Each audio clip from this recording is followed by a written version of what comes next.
Hello សួស្តីអ្នកទាំងអស់គ្នាបាទយើងត្រឡប់ជួបគ្នាម្ដងទៀតជាមួយនឹងរឿងរីកបលាំងថ្ងៃចុងនេះទៀតនៅភាគ203បន្តទៀតតែពេលនេះរៀងកំសត់បន្តិចហើយក៏និយាយអំពីអតីតកាលចាស់របស់ស្ដេចបេសាយហ្វឹងស៊ឺជាមួយនឹងយាយរបស់ឡុងហៅឈិនដូច្នេះកុំឲ្យខាតពេលយូរយើងចូលមកកាន់សាច់រឿងរបស់យើងតែម្ដងទៅឡុងឈិនក៏បានទម្លាក់ដែរចុះតែគាត់និយាយទៀតថាទីនេះគឺស្រស់ស្អាតខ្លាំងណាស់នៅតែស្រស់ស្អាតដូចពីមុនអញ្ចឹងហ្វឹងស៊ឺក៏បានដកដាបរបស់ខ្លួនយកទុកវិញក៏ដឹងទៀតថាឡុងអញ្ចឹងគឺមានចេតនានាំខ្លួនមកទីនេះក៏គិតថាឡុងអញ្ចឹងគឺមានអ្វីចង់និយាយជាមួយនឹងគា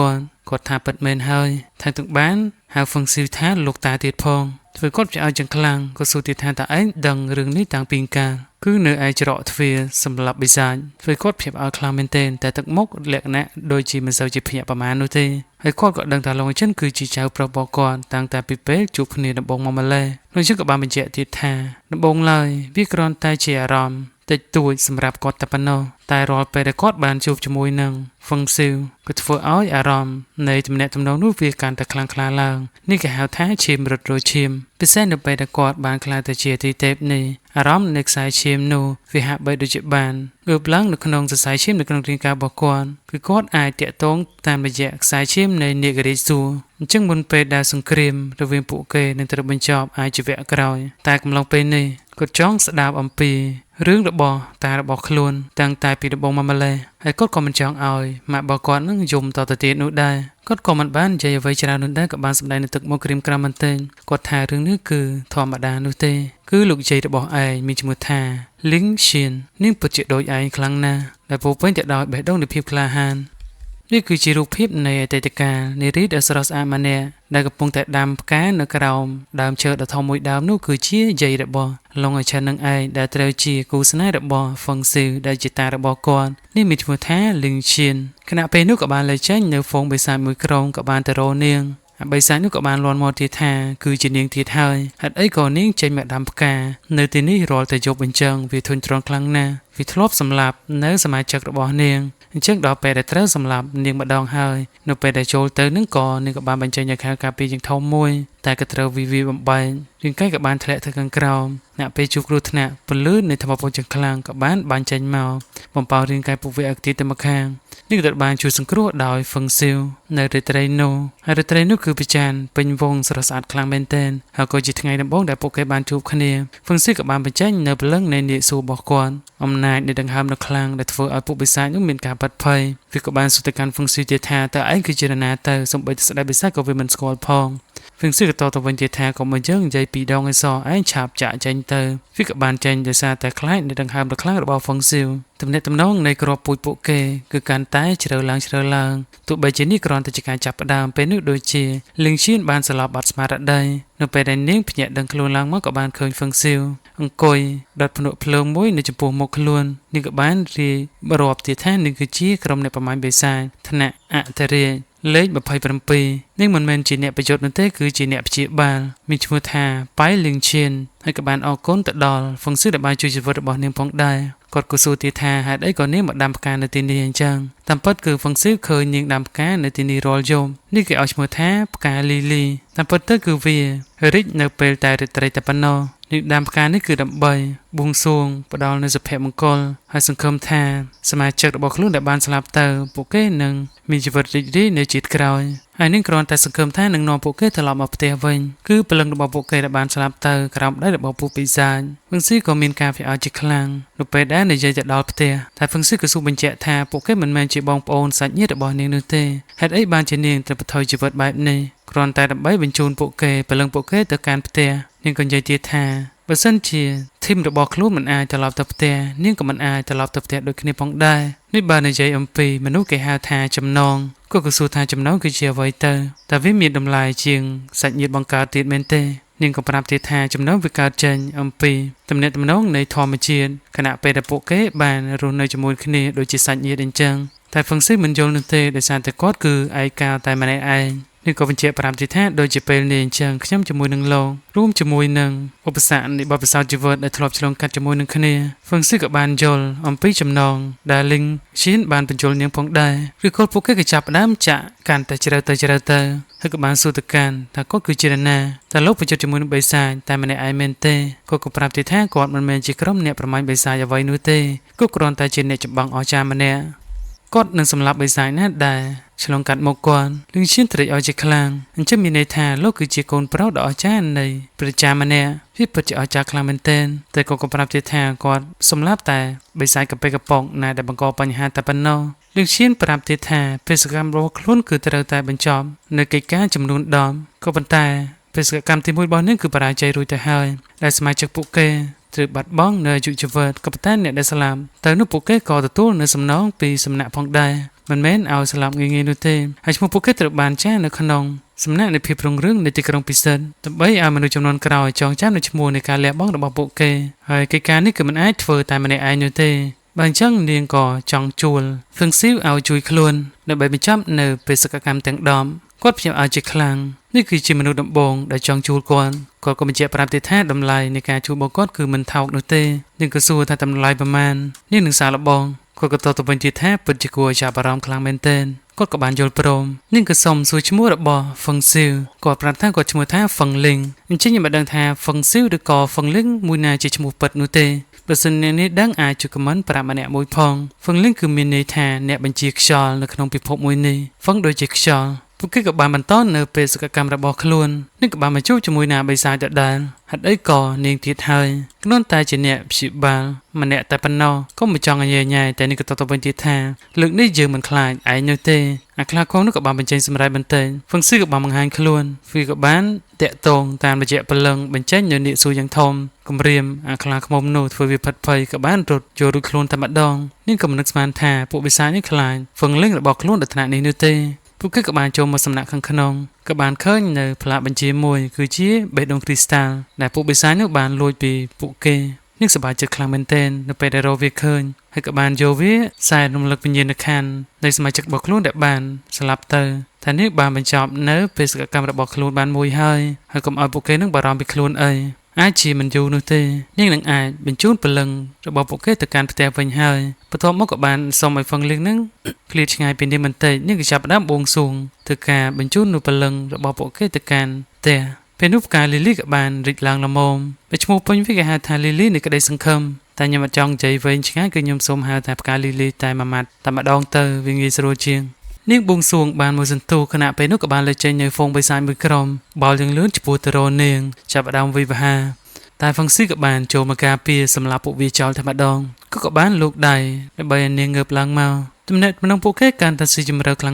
ឡើងបរិសង្ហាជួបនឹងស្រីស្អាតតតែម្ខាងគឺជាបិសាចម្ខាងគឺជាមនុស្សពួកគេបន្តបេសកកម្មជាមួយនឹងគ្នានៅតាមផ្លូវក៏បានជួបជាមួយនឹងហ្វាយបិសាចដែលបាននិយាយនាងតែក៏ត្រូវហ្វឹងលីងនឹងសម្លាប់ចោលរហូតលឹកស្មានថារយៈពេលដើរទៅលឿននៅថ្នាក់នេះត្រឹមតែ1ឆ្នាំពួកគេក៏ចាប់ផ្ដើមស្គាល់គ្នាកាន់តែច្បាស់ខ្លាំងឡើងហើយលឹងឈៀននឹងក៏បានធ្វើនំខុសកំណើតមួយឲ្យហ្វឹងស៊ីផងដែរដោយសារតែនាងបានចងចាំនៅថ្ងៃកំណើតរបស់ហ្វឹងស៊ីគាត់ក៏ភ្លេចឲ្យឈឹងថានេះគឺជាទីថ្ងៃកំណើតរបស់គាត់នៅតាមពិតទៅគឺគ្មាននរណាធ្លាប់ធ្វើខុសកំណើតឲ្យគាត់នោះទេដូចជាជីវិតអេដមីនជាដើមទើបតែពេលនេះមានប្រពន្ធនឹងគេតែប៉ុណ្ណោះនាងក៏និយាយទៀតថាអញ្ចឹងមានន័យថាខ្ញុំគឺជាមនុស្សដំបងហើយដែលបានធ្វើនំខុសកំណើតឲ្យលោកនោះអញ្ចឹងលោកមិនត្រូវភ្លេចនោះទេបន្ទាប់មកនាងក៏បានបកគលនៅខ្សែមួយចងសក់ឲ្យហ្វឹងស៊ីវរបស់នេះអាចការពារនៅសុវត្ថិភាពរបស់លោកបានក៏ធ្វើឲ្យហ្វឹងស៊ីស្រឡាញ់នាងកាន់តែខ្លាំងឡើងអញ្ចឹងឈុតឆាកស្នេហាពួកគេគឺគេដាក់តែមួយភាគនោះទេឈុតនេះរៀងពិសេសបន្តិចហើយបានមាត់ប៉ះមាត់កំពុងតែស៊ីអារម្មណ៍ផងនឹងក៏អាហ្វងបិសាចខ្លាឃ្មុំមួយក្រុមទៀតក៏បានចូលមកវិភាគគាត់ហើយនេះគឺជាសុភមង្គលពេញមួយជីវិតរបស់គាត់ដែលគាត់មិនធ្លាប់ជួបក្រោយមកពួកគេក៏បានត្រឡប់ទៅកាន់សម្ព័ន្ធដើម្បីរាយការណ៍អំពីបេសកកម្មរបស់ខ្លួនទាំង10បានបញ្ចប់ហើយនឹងនាំសមាជិករបស់ខ្លួនត្រឡប់ទៅកាន់ផ្ទះកំណើតវិញនេះសប្បាយចិត្តជាខ្លាំងនៅពេលដែលហ្វឹងស៊ីបានកសាងនៅផ្ទះដ៏ស្រស់ស្អាតមួយសម្រាប់ពួកគេរស់នៅតែ2នាក់ហើយកំឡុងពេលនោះគាត់ក៏បានដាក់បញ្ជាឲ្យកងទ័ពបិសាចទាំងអស់ឈប់វិបហាមកលើមនុស្សទៀតខណៈពេលដែលគាត់រស់នៅជាមួយនឹងនាងពេលនោះបិសាចហើយនឹងមនុស្សក៏បានរកឃើញនូវសន្តិភាពជាមួយនឹងគ្នាក្រោយមកនាងក៏មានផ្ទៃពោះហើយក៏ជាកូនដំបងរបស់គាត់ផងដែរហ្វឹងស៊ីសប្បាយចិត្តខ្លាំងមែនទែនតែកូននោះគឺមនុស្សពាក់កណ្ដាលបិសាចពាក់កណ្ដាលហើយក៏ជាកូនស្រីអញ្ចឹងទៅក៏ពួកគេក៏បានដាក់ឈ្មោះឲ្យនាងថាយូគឺជាម្ដាយរបស់ឡុងអើចិននឹងឯងគឺតំណាងឲ្យថ្ងៃ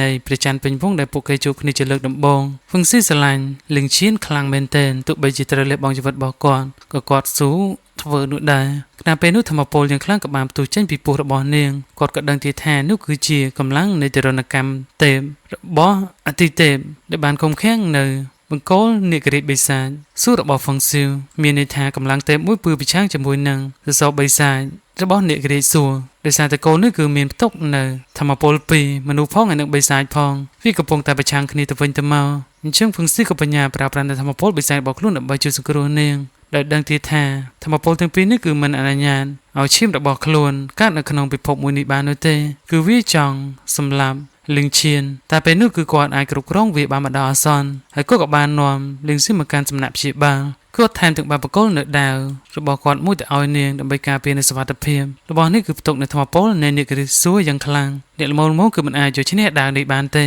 ហើយគាត់នឹងទៅស្វែងរកនៅបណ្ដាសាសម្រាប់ជួរបស់ពួកគេឲ្យកាន់តែលឿនបំផុតហើយគាត់នឹងត្រឡប់មកវិញនេះមិនចង់បែកពីហ្វឹងស៊ីនោះទេនាងគ្រាន់តែសង្ឃឹមថាគាត់នឹងត្រឡប់មកវិញឲ្យកាន់តែឆាប់រហ័សហ្វឹងស៊ីចាក់ចេញទាំងចិត្តមិនចង់គាត់ពិតជាឈឺចាប់ខ្លាំងណាស់គាត់មិនដែលឈឺដូចពីមុននោះទេដែលគាត់ត្រូវចាក់ចោលនៅមនុស្សជាស្រឡាញ់របស់ខ្លួនក៏ប៉ុន្តែដោយសារតែគាត់មិនមានជំរឿអ្វីដែលគាត់ធ្វើពេលនេះគឺគាត់បានកុហកប្រពន្ធរបស់គាត់គឺគាត់ត្រូវតែកាត់ផ្ដាច់នៅ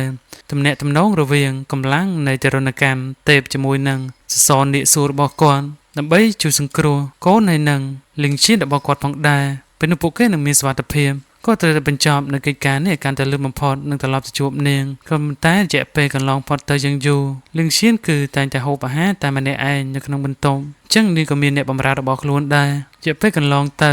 មួយរដូវកាលទៅកាន់មួយរដូវកាលរហូតដល់ថ្ងៃដែលនាងត្រូវសម្រាលកូន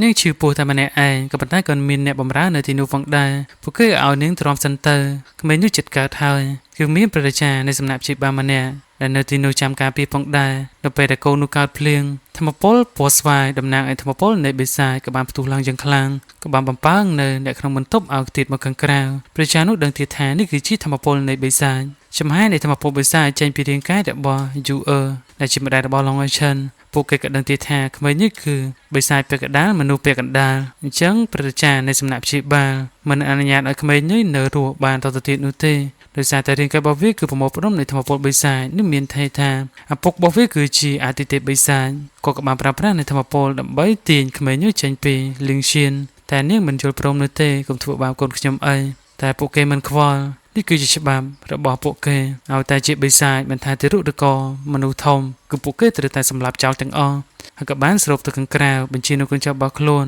ដើម្បីសម្លាប់ក្មេងនោះពួកគេក៏ប្រើប្រាស់នៃធម្មពលដើម្បីវិភាគប្រងគ្នាគឺបែបនេះលឹងឈៀនក៏បានហក់ទៅរងជំនួសកូនខ្លួនធម្មពលនោះមករងនាងជំនួសវិញធ្វើនេះរងការជិះចាប់ជប៉ុនពេងរឿងនេះមានអារម្មណ៍ថាខុសខើខ្លាំងមែនទែនសូម្បីតែក្មេងក៏គេមិនយកចូលដែរពួកគេគិតថាវាគឺជាគ្រោះថ្នាក់ទៅថ្ងៃអនាគតចឹងបានព្រះចាគិតថានាងកំពុងតែឈួតជ្រូកហើយក៏បានបញ្ជាកូនចៅរបស់ខ្លួននឹងឲ្យទៅចាប់នាងចាប់ក្មេងនោះចេញពីនាងថែមទៀតនេះក៏បានបង្ខំចិត្តលើកដៃឡើងប្រើប្រាស់នៅដាវដែលហ្វឹងស៊ីនោះបកគលឲ្យបញ្ចេញនៅនេករិសួរយ៉ាងធំគាត់ក៏ដឹងថានេះគឺជាអាវុធរបស់ទីទេពបិសាចទេតើមានន័យថាលឹងឈៀនត្រូវបានគេបោកប្រាស់ហើយតែតាមពិតទៅប្តីរបស់នាងគឺជាបិសាចនោះទេនាងឃើញហើយនៅថាធម្មពលនេះគឺជាធម្មពលបិសាចនាងក៏បានកវីក្បាលក៏និយាយទៀតថាហេតុអីក៏ខ្ញុំមិនដឹងនោះហើយមិនខ្វល់តែគាត់គឺជាមនុស្សឬក៏បិសាចនោះទេក៏ប៉ុន្តែគាត់គឺជាមនុស្សដែលខ្លួនស្រឡាញ់គ្រប់ពេលក៏ប៉ុន្តែពិភពមួយនេះដូចជាគ្មានហេតុផលសម្រាប់ពួកគេតលតសតែព្រះចាគិតថានាងកំពុងតែឈួតជ្រូកវង្វេងវង្វាន់ហើយបើសិនជានាងបន្តធ្វើបែបនេះកូនរបស់នាងនឹងស្លាប់ជាមួយនឹងនាងមិនខាននោះទេទីរូបនោះគឺបិសាចពាក់កណ្ដាលមនុស្សពាក់កណ្ដាលនាងផ្ទុកនៅធម្មពលនៃធម្មពលរបស់បិសាចហើយមនុស្សមិនអាចទទួលយកនាងបាននោះទេពិសេសគឺសម្ព័ន្ធពួកគេតែម្ដងនាងនឹងត្រូវគេសម្លាប់ចោលនេះមិនអាចការពារកូននាងចេញពីសម្ព័ន្ធបាននោះទេអញ្ចឹងទៅនាងក៏បានថៅកូនរបស់ខ្លួនបន្តិចក៏បានសុំទោសតែឲ្យម៉ាក់នឹងសុំទោសផងដែលកូនមិនអាចកើតនៅក្នុងពិភពដែលមិនស្វាគមន៍កូនក៏ប៉ុន្តែកូនគឺជារបស់ដែលមានតម្លៃបំផុតក្នុងជីវិតរបស់ម៉ាក់នាងថាបណ្ដាក៏យំបណ្ដាក្នុងនាមគឺជាម្ដាយម្នាក់នាងក៏បានបញ្ចេញនៅដាវនោះម្ដងទៀតនេះនិតិការបូជានៅជីវិតរបស់ខ្លួនឯងដើម្បីការពារនៅយូអឺមិនឲ្យកូនរបស់នាងស្លាប់នោះទេមានន័យថានាងនឹងកម្ចាត់ចោលនៃធម្មពលបិសាចនៅក្នុងរាងកាយរបស់យូអឺដោយនាងលះបង់នៅឈាមរបស់នាងទាំងអស់ចូលទៅក្នុងរាងកាយរបស់យូអឺពេលនោះគឺខ្លួនប្រាណរបស់យូអឺលែងមានធម្មពលបិសាចទៅទៀតហើយក៏ប៉ុន្តែគឺធ្វើឲ្យពួកគេគ្រប់គ្នាមានការផ្អាកយ៉ាងខ្លាំងដែលនាងហ៊ានបូជាជីវិតខ្លួនឯងបែបនេះដើម្បីកូនរបស់ខ្លួន រឿងនេះមើលកាន់តែយូរមានអារម្មណ៍ថាអួលដើមកខ្លាំងមែនទែនពេលខ្លះសម្រាយលេងចង់ចេញហ្មងបាទតឈប់ពីបេះដូងបានចាប់ផ្ដើមសម្រាយទៀតជឿទទួលនៅអារម្មណ៍នៃការលះបង់អញ្ចឹងទៅក៏ធ្វើឲ្យនាងបើកភ្នែកឡើងហើយក៏បានយំក្នុងពេលនោះហើយនេះហើយគឺជាក្តីស្រឡាញ់ដ៏ជ្រាលជ្រៅរបស់លីងឈៀនចំពោះកូនរបស់នាងផងដែរតែអ្វីដែលសោកស្ដាយនោះគឺនេះមិនទាន់បានជួបប្តីរបស់ខ្លួននោះទេយើង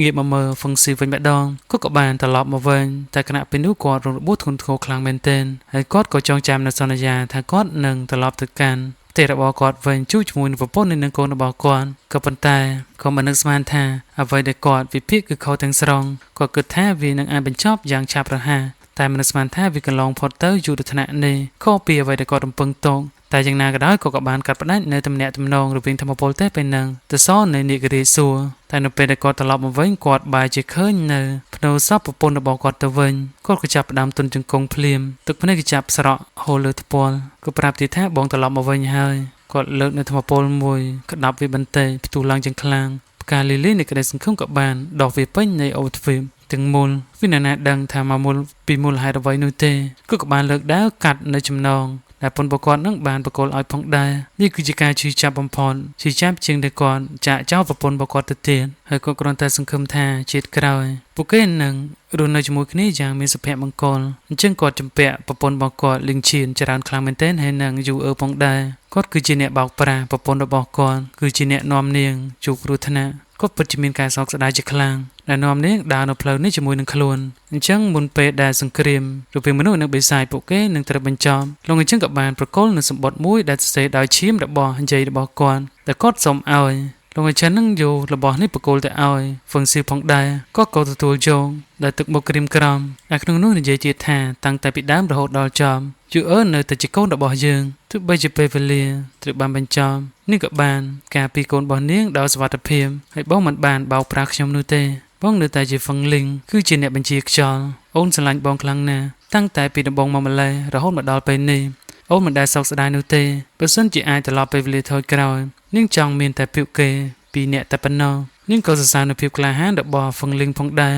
មានប្រយោគដែលកំសត់ជាច្រើនទៀតនៅក្នុងនេះដែលខ្ញុំមើលអត់ទាន់យល់ក៏រៀងសង្ខេបខ្លះៗដែរបើនិយាយទាំងអស់វាចង់វែងពេកទឹកភ្នែកក៏ស្រក់លើសម្បត្តិនោះអជាស្រ័យកំណាន់ក្រណាត់លោកអញ្ចឹងក៏បានបញ្ជាក់ទៅកាន់លោកតារបស់ខ្លួនទៀតថាលោកយាយមិនដែលសោកស្ដាយនោះទេសូម្បីតែម្ដាយរបស់ខ្លួនផងដែរគាត់ក៏សរសើរអំពីការលះបង់របស់ហ្វឹងលីងជាខ្លាំងតែទោះយ៉ាងណាក៏ដោយនេះនៅតែជាខ្សែឈាមរបស់ពួកគេដែលលោកអញ្ចឹងគឺមិនដែលភ្លេចនៅកំណើតរបស់ខ្លួននោះទេថាគាត់ក៏ជាបិសាចកាត់មនុស្សដែរហ្វឹងស៊ីមានការភ្ញាក់ផ្អើលខ្លាំងមែនទែនដោយសារតែអត្តចរិតរបស់លោកអញ្ចឹងដូចជាយាយរបស់គាត់ជាខ្លាំងនៅតែមិនផ្លាស់ប្ដូរទងចិនគ្រាន់តែសង្ឃឹមថាបើសិនជាពួកគេអាចមានពេលវេលារស់នៅជុំគ្នាមិនដឹងថាមានសុភមង្គលយ៉ាងណានោះទេទងចិនក៏បានបង្ហាញនូវការគោរពមួយដ៏កំពុងពុះសម្រាប់តារបស់ខ្លួនផងដែរហើយទោះបីជាខ្សែឈាមរបស់គាត់ត្រូវបានកំចាត់ចោលនៅធម្មពលបិសាចអស់ពីខ្លួនប្រាណក៏ប៉ុន្តែហ្វឹងស៊ីវនៅតែជាតារបស់ខ្លួនក៏បន្តទៅវិញទៀតថាឯងមិនចាំបាច់អរគុណយើងនោះទេគ្រប់យ៉ាងសុទ្ធតែជាអតីតកាលទាំងអស់តែលោកជិនក៏បានបញ្ជាក់ចុងក្រោយទៀតថាថ្ងៃនេះដែរគឺជាសង្គ្រាមចុងក្រោយរវាងពួកគេគឺត្រូវតែបញ្ចប់តែមិនអាចជាផុតបាននោះឡើយពួកគេក៏ត្រៀមខ្លួនរួចជាស្រេចដើម្បីប្រយុទ្ធសាលាព្រោះចុងក្រោយនេះហើយមិនខ្វល់ថាចុងក្រោយលទ្ធផលនឹងទៅជាបែបណាក៏ពួកគេត្រូវតែប្រឈមមុខស្អីទាំងបីយ៉ាងក៏ស្ដីតែប៉ុណ្ណេះ